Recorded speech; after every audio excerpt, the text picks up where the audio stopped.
share sedikit? Boleh. Okey, tengok ni saya. Ini hari pertama. Okey.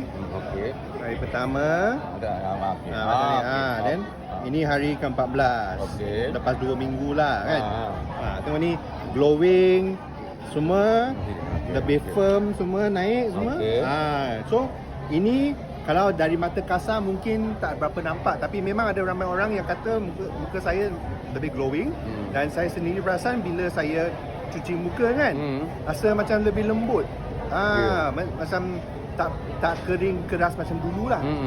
So ini memang berkesan sebab saya minum seharusnya 2 pagi 2 malam, tapi ada kala saya lupa yang malam punya tak apa. Saya memang 2 hingga 4 sachet setiap hari. Dan sudah ada efek. Dan ini bukan saja perempuan yang minum collagen tau, lelaki pun harus minum.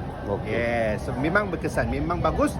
Dan bila kita minum semua naik anti gravity dan boleh awet muda. Dan dengan kata baik untuk kita punya sendi-sendi lutut semua tau. Ya, saya dengar macam tu juga. Kuku, rambut pun cantik. Okey. Terima kasih atas perkongsian kuan itu. Yes. Okey, baik.